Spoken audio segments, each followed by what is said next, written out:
Shabbat Shalom, everybody.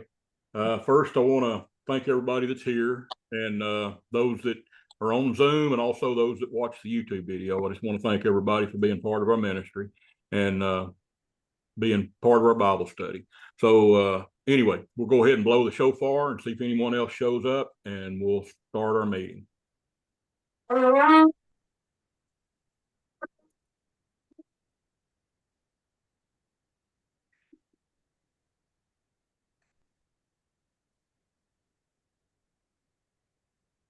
We'll give it a few minutes or moments, maybe.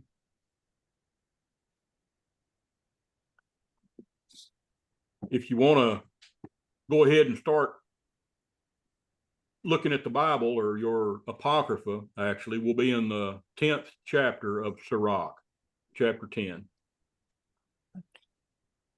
Continuing on in the book of Sirach. Today, there's some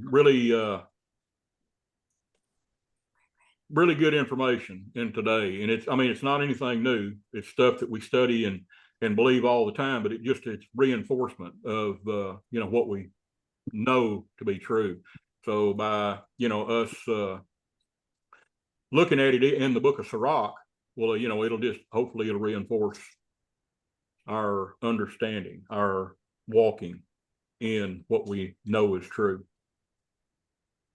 All right, so let's go to the 10th chapter of the book of Sirach. Okay.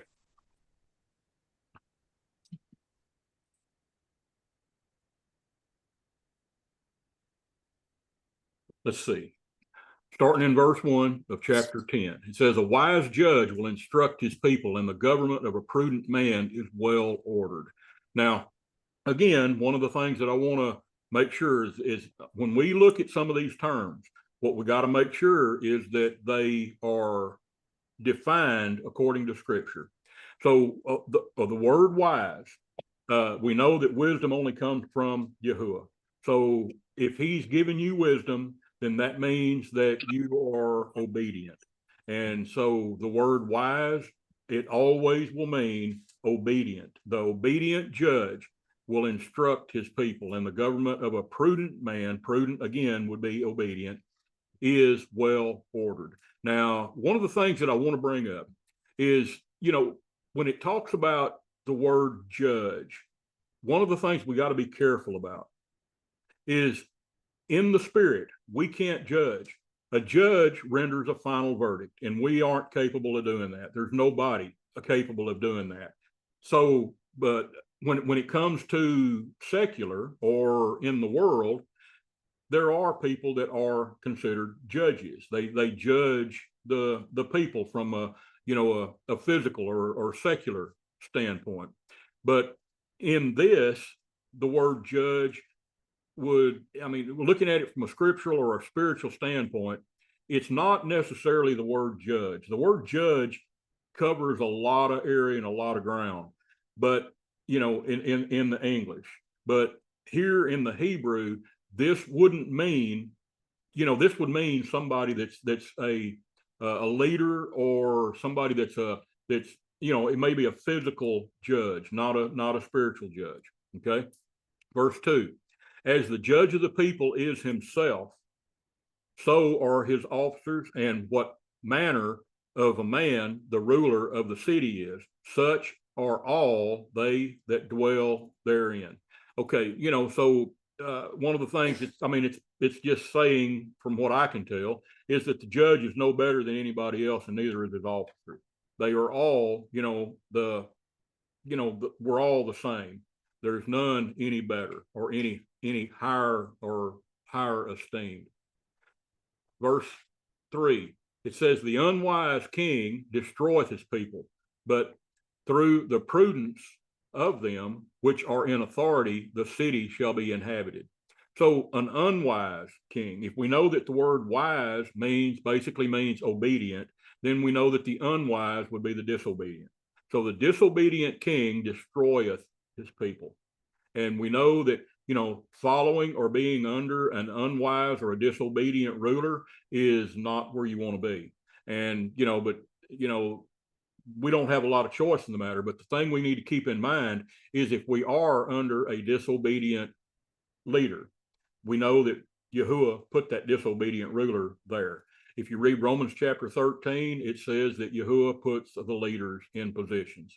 So, and this is just my perspective on the whole thing. Now, a lot of people disagree with me, and that's fine. You can disagree. But, a lot of people think that, that we need to get out and vote and put the right man in. Well, here's the thing, that the way I look at it is that, let's say that you go out and you vote for one of the candidates. They say we got an upcoming election on the president. Well, if you go out and vote for one of them and the other one wins, then you just voted against Yahuwah, because Yahuwah put that person in leadership. And so, you just voted against Yahuwah.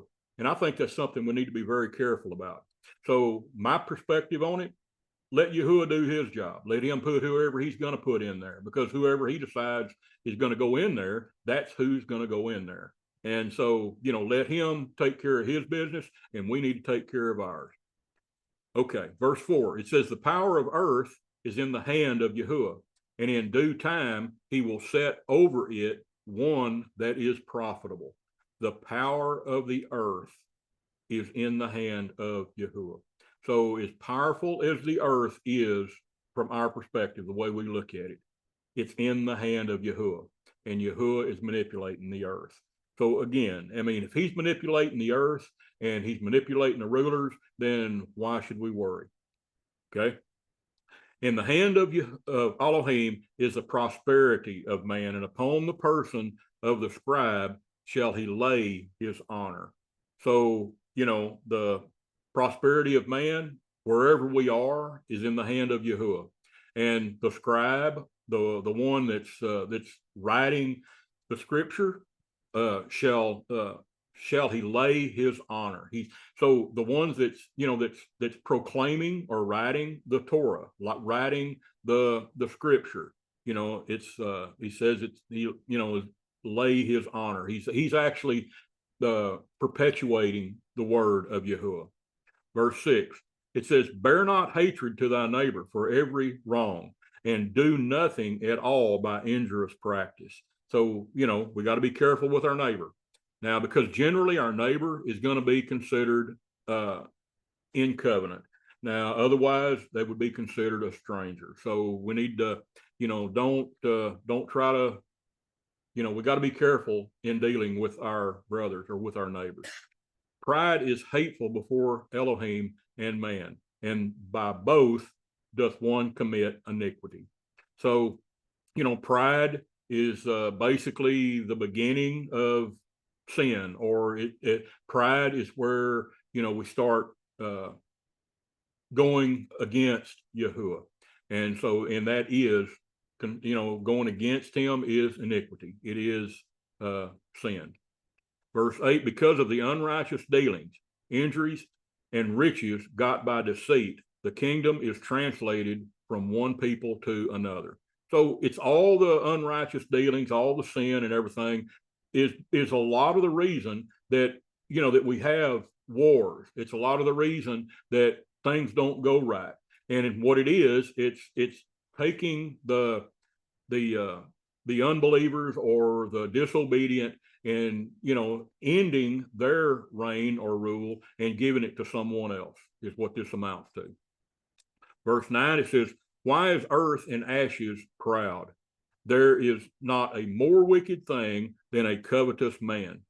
For such a one setteth his own soul to sale, because while he lives, he casteth away his bow. So this, the one that it's talking about, the wicked, there's nothing more wicked than a covetous man. A covetous man would be somebody that's incredibly materialistic, somebody that's trying to gain and, and not, they're operating more in the kingdom of the world and not in the kingdom of Yahuwah. And it says that he setteth his own soul to sale. I know that there's, if you look at a lot of the movie stars and a lot of the famous people that are out there, they will tell you that they have sold their soul to the devil. And so, they're very covetous. They sold their soul for wealth and for notoriety or riches or however you want to look at it, but they have sold their soul to the devil. Okay. The physician cutteth off a long disease, and he that is today a king, tomorrow shall die. So, it doesn't matter how great you think you are or how great people think someone is, they're here today, gone tomorrow. And that's for everybody. Even, the ones that are filthy rich, the ones that are the multi-billionaires, if you will, they're going to die soon. And, and when they die, then they no longer have what they accumulated. Somebody else is going to end up with it. Verse 11, it says, for when a man is dead, he shall inherit creeping things, beasts, and worms. The beginning of pride is when one departeth from Elohim, and his heart is turned away from his maker. So the beginning of pride. So pride, again, is putting ourselves ahead of Yahuwah, putting ourselves ahead of others. And we know that if you look at the word love and pride are pretty much they're opposites of each other, because the love, biblical love, is putting someone else's will or desire ahead of your own. So if you love Yahuwah, you're going to put his desire, his will ahead of your own. You're going to be where it says that if you love me, you'll keep my commandments. If you keep his commandments, you don't keep them for your salvation. You keep them because you love Yahuwah and you want to please him. So pride would be to please yourself. So it's the pride is the beginning of one who departs from Yahuwah. It says, for pride is the beginning of sin, and he that hath it shall pour out abomination. And therefore Yahuwah brought upon them strange calamities and overthrew them utterly. Okay, so pride, again, is to serve yourself and to, not serve others, not serve Yahuwah. And Yahuwah will take vengeance on those. He will cause calamity and he will overthrow them. Yahuwah has cast down the thrones of the proud prince and set the meek in their stead. So, looking at this from the kingdom of Yahuwah, those that think of themselves as high, and that those that look down on the meek, he's gonna take care of the meek. He's gonna put them in, from a spiritual standpoint, in a higher esteem than those that are proud, those that are cast down. Okay, Yahuwah hath plucked up the roots of the proud nation and planted the lowly in their place. Yahuwah overthrew countries of the heathen and destroyed them to the foundations of the earth. So when you're looking at this, he says he overthrew the countries of the heathen. Those would be Gentiles. We know that biblically speaking, Gentiles are not covenant keepers. Okay, even the modern day Gentiles. I know a lot of the church members out there, they consider themselves Gentiles, and they're correct in a lot of cases because they're not covenant keepers. If you're in covenant, then if you read Revelation 14:12, it tells you, here is the patience of the saints. The saints are the covenant keepers, okay? Those that keep the commandments of Yahuwah and have the faith that Yahusha is the Messiah. So if you're not keeping the commandments of Yahuwah, or if you don't believe that Yahusha is the Messiah, then you're considered a Gentile. It doesn't matter what your bloodline is. You can be a 100% Jew, Yahudim. You can be a 100% Israelite, one of the 10 tribes, 100%, and you're still considered a Gentile if you're not keeping the Torah and believe that Yahusha is the Messiah. So, the Gentile has nothing to do with blood. It has everything to do with belief and action, as far as the understanding or the walking in the Torah.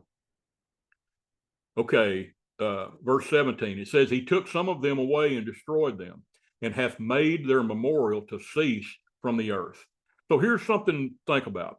You know, we see in the Old Testament, in the Torah, or in the Tanakh, actually, you see all these countries that came against Israel way back, you know, several thousand years ago. Well, none of those countries exist anymore. Almost none of them do, except Israel, except Yashar El, except them. So, I mean, he not only destroyed them, but he destroyed the foundations from the earth of them. I mean, people, you hear about them, you read about them in the scripture, but they're no longer there. You know of them, but there's none of those people still around. And so, those are destroyed because they went against Yahuwah. Okay, pride was not made for men, nor furious anger for them that are born of a woman. So we're not supposed to be proud. People are not supposed to be proud at all. So to be proud would go against, the whole reason that people are here. If you read in the Ecclesiastes, I think it's 13, 12, or somewhere. It's the very last verses of Ecclesiastes. It says, this is the whole duty of man, to fear Yahuwah and keep his commandments. So if you fear Yahuwah, then you're not going to be proud. And if you are proud, then you're not fearing Yahuwah. And that is going against what we were created for. Okay, so, where it says pride was not made for man, we're not designed to be proud. We were designed to be obedient to Yahuwah. They that fear Yahuwah are a sure seed, and they that love him an honorable plant. They that regard not the law are dishonorable seed, and they that transgress the commandments are a deceivable seed. You need to make sure that verse sinks in. Okay, they that fear Yahuwah are a sure seed, and they that love him an honorable plant. To love Yahuwah is to keep his commandments. It says again, if you love me, you will keep my commandments. But then those that are dishonorable, they're the ones that they don't regard the law and they transgress the commandments. So all these modern day, the modern day Christianity, if they're teaching that the Torah has been done away with, that we don't have to follow the Torah anymore, then what they're teaching is dishonorable and detestable. And so they, I guess I said detestable, it's deceivable. They're a deceivable seed. They're trying to deceive the people.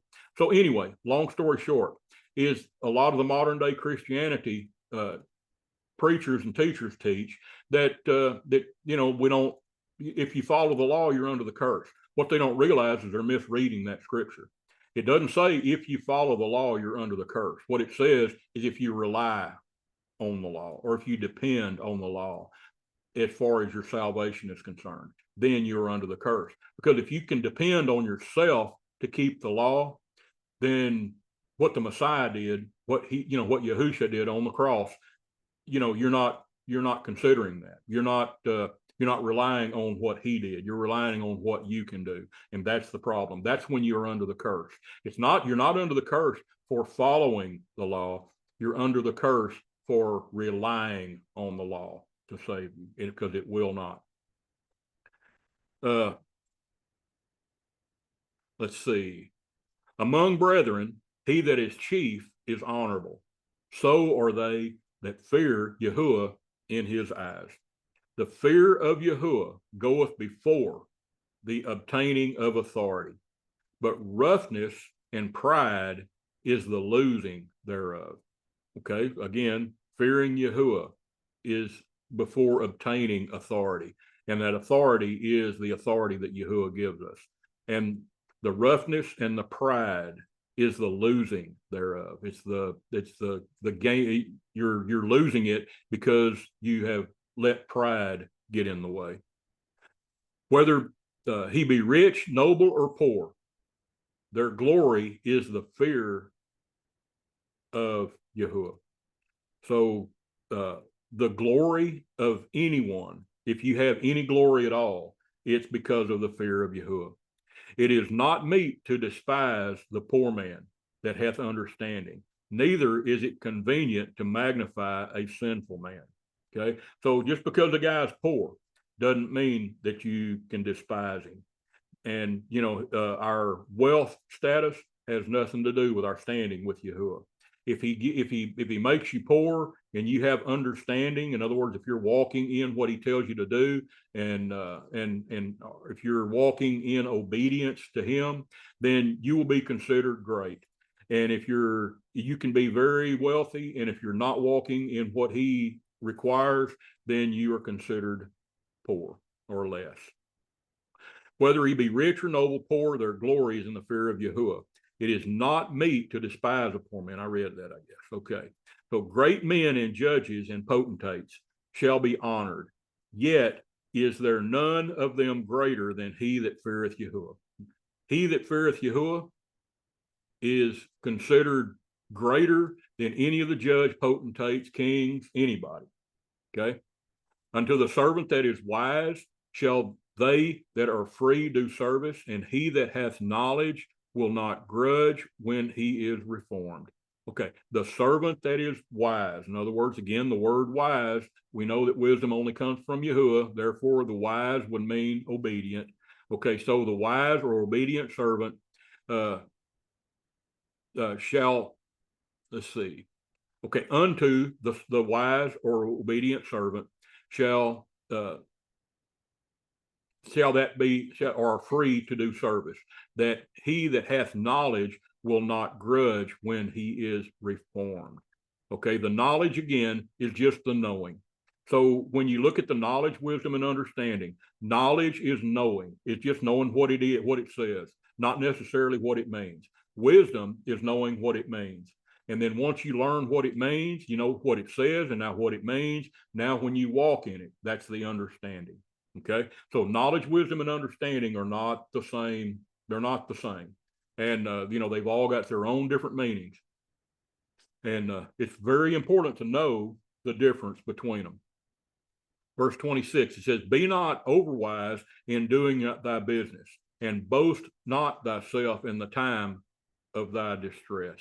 We need to be humble and not over wise. If you're over wise, then you're thinking of yourself being better than someone else, and we're not.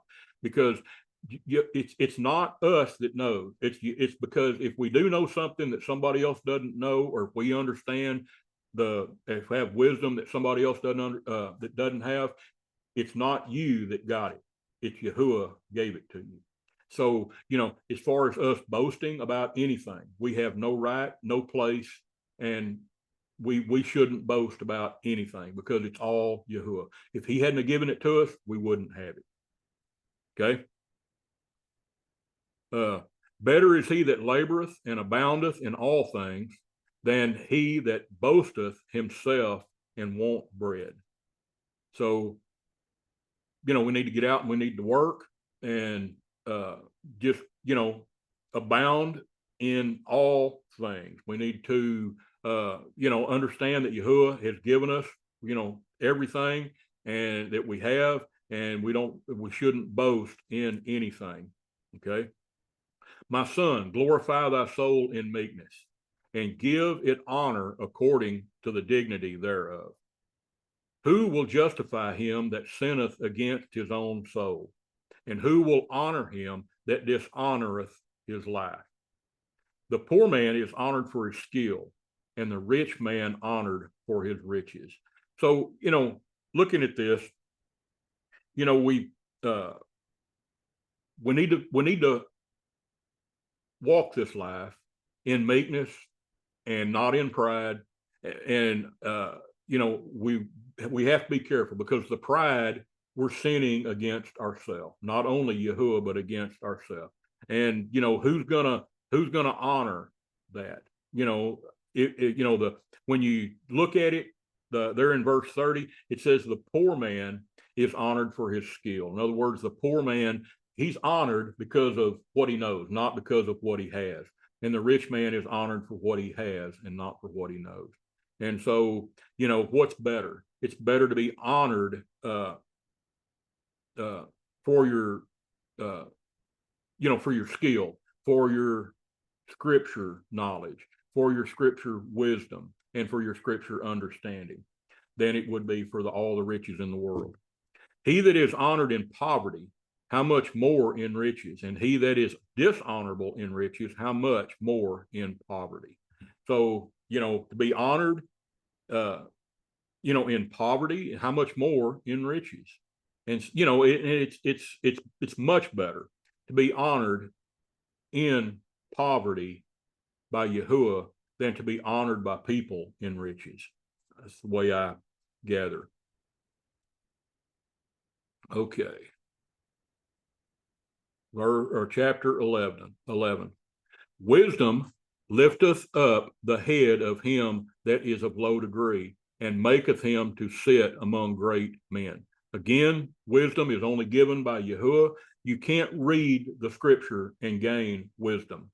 You can gain knowledge of what the scripture says, but the wisdom only comes from Yahuwah. The only way you can gain wisdom is if Yahuwah gives it to you. Okay, commend not a man for his beauty, neither abhor a man for his outward appearance. Don't judge a book by its cover, is what this is saying. We know that, that a lot of people are looked at as, the being dirty and not well kept. Well, if you go back and look at the old prophets, I'm sure that, they probably didn't trim their beard. They probably didn't cut their hair. They probably didn't look like what people today would think are, well kept or whatever. But, but those guys, they followed Yahuwah. They didn't worry about what the people said. And that's where we need to be. Okay. The bee is a little among such that fly, but her fruit is the chief of sweet things. We know that is the talking about the honey. The honey is the chief of sweet things. Okay, boast not of thy clothing and raiment, and exalt not thyself in the day of honor. For the works of Yahuwah are wonderful, and his works among men are hidden. Okay, many kings have sat down upon the ground, and one that was never thought of hath worn the crown. So, one of the things that I see on this, it says many kings have sat down upon the ground. Kings generally you wouldn't see sitting on the ground, but when you look at it from the biblical standpoint, the sitting on the ground, the covering their head with ashes, the tearing of their clothes is humbling themselves before Yahuwah. And so, many kings have done that, but the one that was never thought of have worn the crown. The one that was never thought of was Yahushua HaMashiach. And, I think that this, the book of Sirach was written, I think prior to the coming of the Messiah. And I think it's prophetic in talking about, the one that was never thought of. They thought of the Messiah. They knew of the Messiah, but not the way that Yahushua came, not as a humble servant, but they were looking for a warrior king, a mighty warrior king. But when he came, they didn't think that it was him because he didn't fit what they thought he should be. Okay, but he is wearing the crown. Okay, many mighty men have been greatly disgraced, and the honorable delivered into the man's hands. Blame not before you have examined the truth. Understand first, and then rebuke. Okay, before you rebuke, or before you make a judgment or a discernment, you need to make sure that you've walked in what you're talking about. Make sure that you understand, what you're doing. Because if you make a decision based on one side of a story, you're making a foolish decision. If there's an argument between people, then you need to understand both sides before you make a decision on which way to go or what to do. And so if you just go by one side of the story, you're making a foolish decision. And that's what this is saying. Let's see. Answer not before you have heard the cause, neither interrupt men in the midst of their talk. Don't give an answer until you have heard the cause. In other words, you've heard both sides of the story. Strive not a matter that concerneth not thee not, and sit not in judgment with sinners. Okay, things that don't concern you, don't worry about it. Don't voice opinions, because if it doesn't concern you, then you're really not, you don't have a dog in that hunt. And you don't want to sit in judgment with sinners. If you sit in judgment with sinners, in other words, if you're that means that you're in there with them. Okay, and so we need to make sure that we stay isolated from a lot of those. We need to isolate ourselves from the sin, but we need, but when it comes to dealing with people, we need to insulate ourselves and not isolate. We need to stay with the people because of our ministry, because we need them to understand. But when you already know that they're sinners, when you already know that they, that they're going against you, then you need to isolate yourself from them. Okay, so it's coming down again, and I mentioned this, I know a lot of times, is to be wise as a serpent, yet gentle as a dove. Verse 10, my son, meddle not with many matters, for if thou meddle much, thou shalt not be innocent. And if thou follow after, thou shalt not obtain, neither shalt thou escape by fleeing. Okay, you don't want to meddle in many matters. You want to stay. The thing we got to be careful about is staying in the kingdom of the world. We need to keep our heart in the kingdom of the world, and let in the kingdom of Yahuwah, but we need to let the kingdom of the world do what it wants to do. And meddling in these matters of the kingdom of the world is where we don't want to be. Okay, there is one that laboreth and taketh pains and maketh haste, and is so much more behind.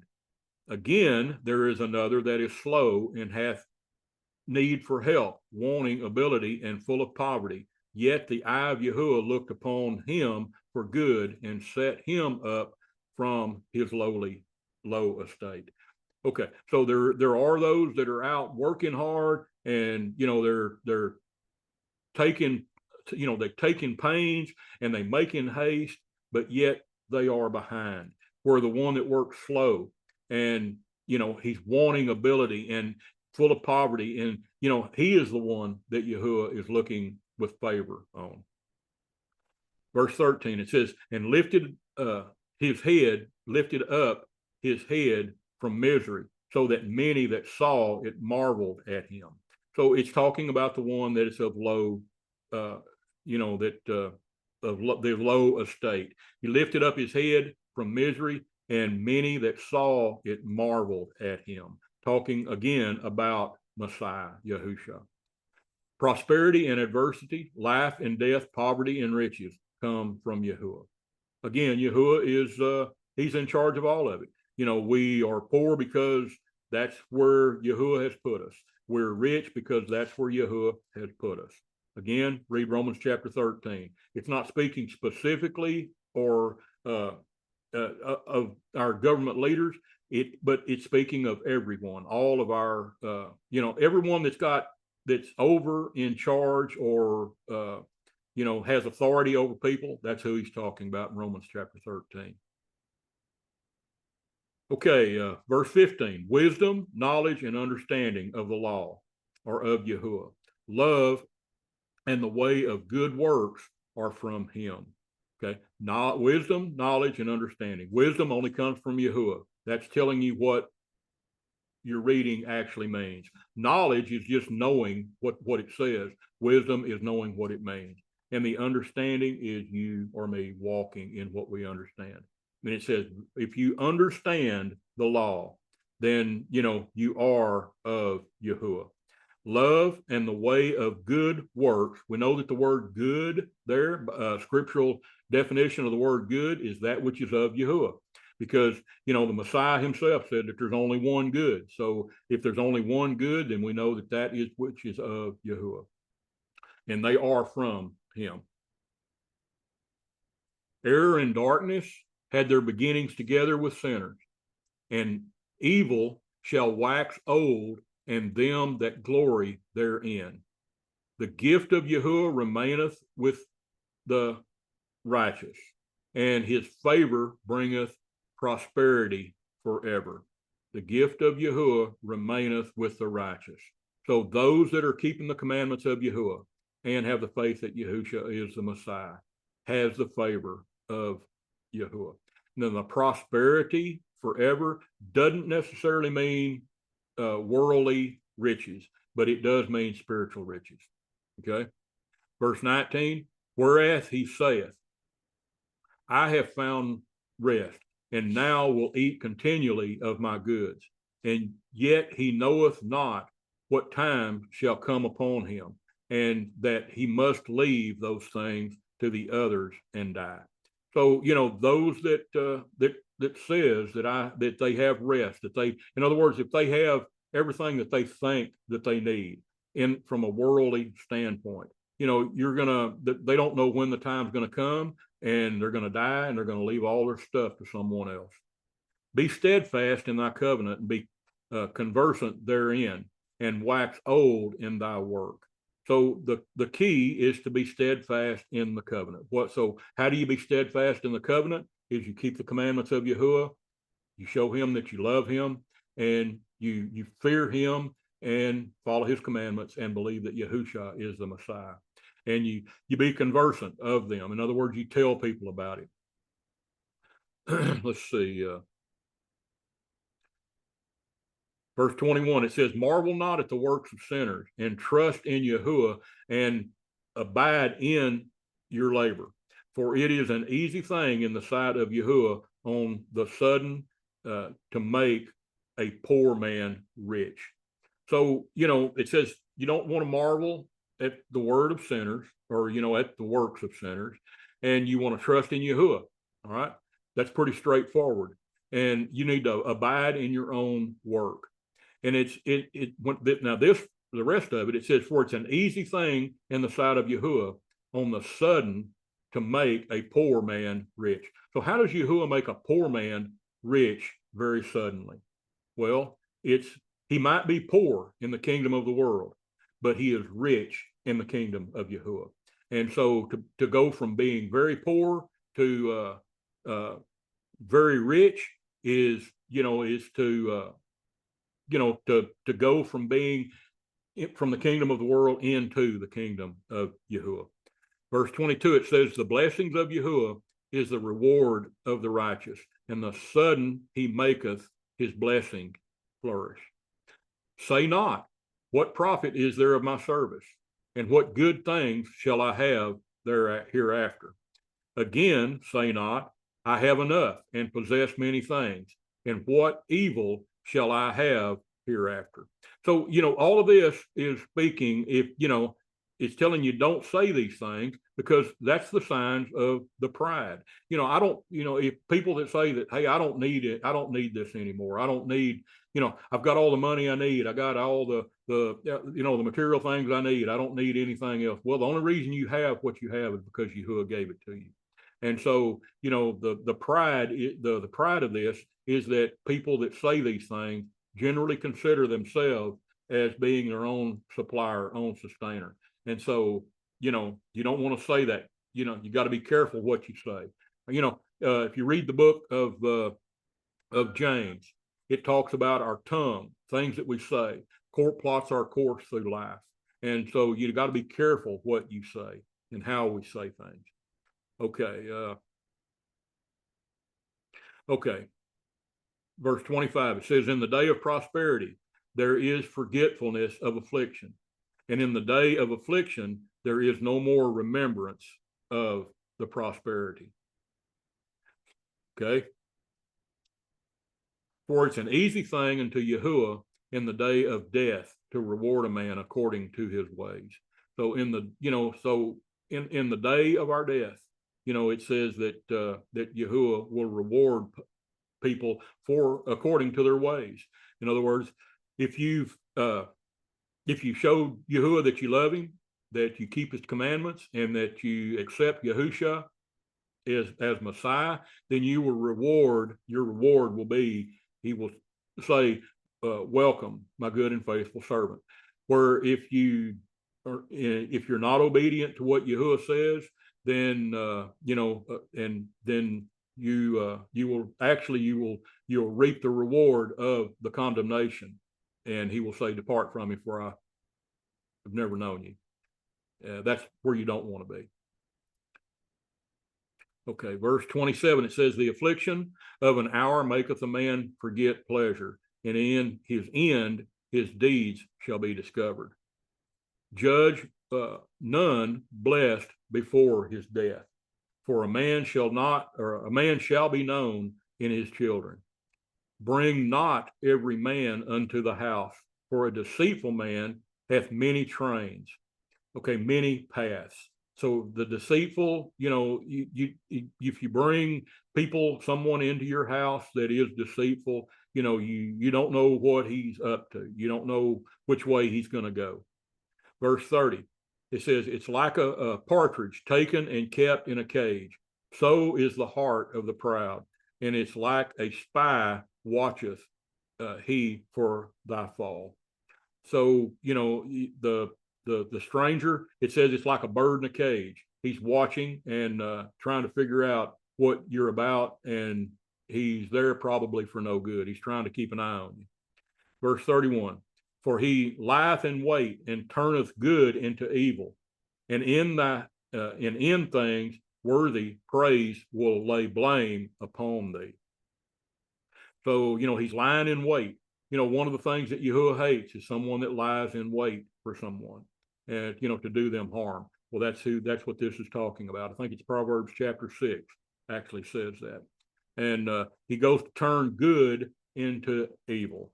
So how does he turn good into evil? He'll pollute, corrupt, and twist the scripture or the word, and that's how you can turn something good into evil, by twisting the word. I know that in the book of 2 Peter, it talks about those that are unstable in their in their belief, that they'll twist the word to their own destruction. And he's talking specifically about Paul. So people were talking, taking what Paul said, and they were misinterpreting a lot of what Paul was talking about.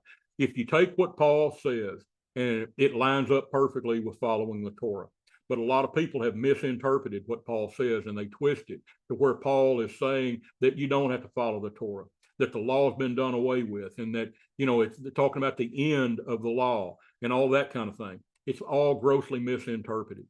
When Paul is talking about the end of the law, he's not saying that it's actually ended. What he's saying, it's the end as shooting an arrow at a target. It's what we shoot for.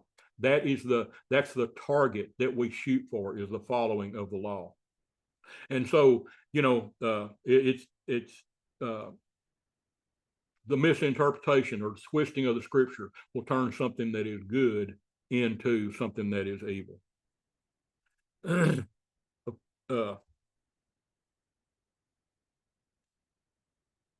Let's see.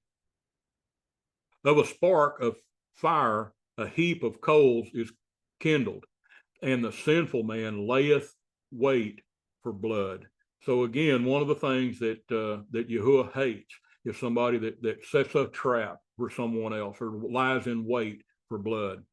Okay, verse 33, "Take heed of a mischievous man, for he works wickedness, lest he bring upon thee a perpetual blot."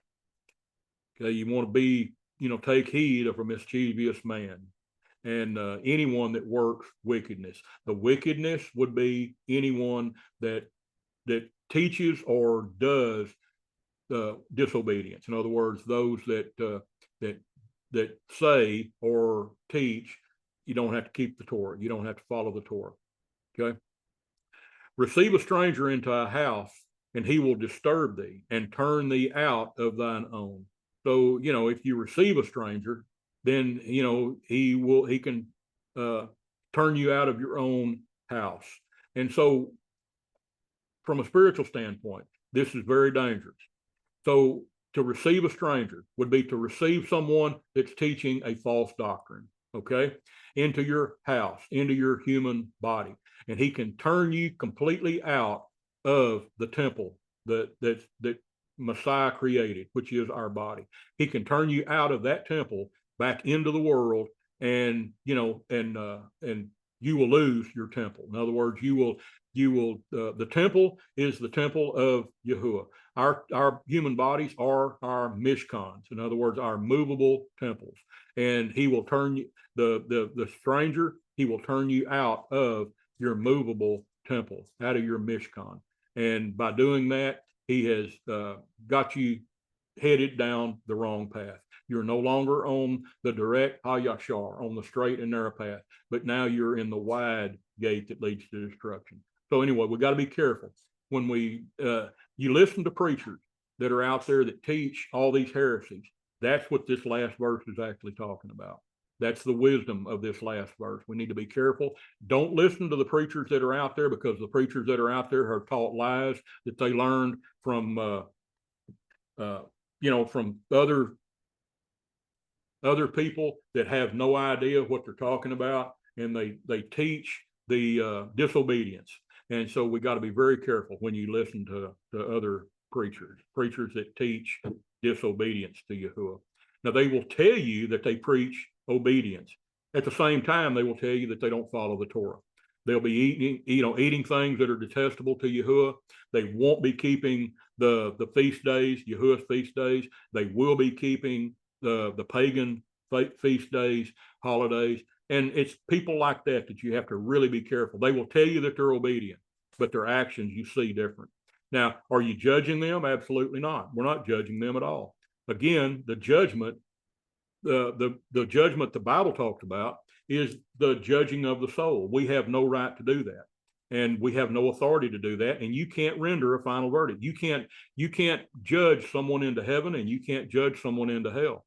But you can be a witness. Anytime you have a court system, which is going to be in the final days, that court system will be Yahuwah will be sitting in the judge's seat, and the Bible, the Torah, the law will be opened in front of him, and the devil will be the prosecuting attorney. Yahusha will be the defense attorney, and when we go on trial, the devil's going to read all the indictments that we've ever done, and Yahusha will say, either my blood covers him and all those indictments are washed clean, or we'll say, I don't know the guy. Well, if he says, I don't know the guy, then Yahuwah's going to look at the Bible, he's going to look at the Torah, and he's going to say, you violated the Torah, therefore you're guilty. Depart from us. We never knew you. And so that's the judge system. That's the judgment system. And so we, as witnesses to that, they can't condemn someone to death or a capital crime unless there is two or more witnesses. Well, if there's two or more witnesses that we violated the law, that we violated the Torah, then the condemnation or the conviction will stand. And so we have to be careful. And we're not judges. We can't, human people will not be judges. We could possibly be witnesses. And if we witness somebody that's violating something in the Torah, in other words, people that you see every day that are not following that are not keeping the dietary requirements, they're not keeping the ordinances or the feast days, and you're a witness to that they don't keep that. They don't keep the Sabbath. If you want to know what the mark of Yahuwah is, go to Exodus 31:13, and that tells you that, and it says that the mark of Yahuwah is the keeping of his Sabbath. And so if you have the mark of Yahuwah, you won't have the mark of the beast. So what is the mark of the beast? The mark of the beast is anyone that doesn't keep the Sabbath. It's the not keeping of the Sabbath. Read Exodus 31:13. I mean, it's clear. It's actually hidden because nobody out there preaches it. But at the same time, by default, if you know the mark of Yahuwah, then anything that's not the mark of Yahuwah would be the mark of the beast. That's a lot of the way that Yahuwah puts things. There's a lot of the scripture that you have to look at and look at from that perspective. And there's just lots of it, and I don't have time to go through all of it, but it's just that's the way a lot of the scripture is written. It's written just like the Messiah spoke in parables, and he spoke in parables, so the ones that didn't know or weren't meant to know what he's talking about, they wouldn't get it. But it's written to where those that are meant to know what it means, they will get it. All right, I want to again thank everybody for being part of our study today. I'm going to cut it off, and I guess we'll see you next Shabbat, Yahuwah willing. Thank you very much.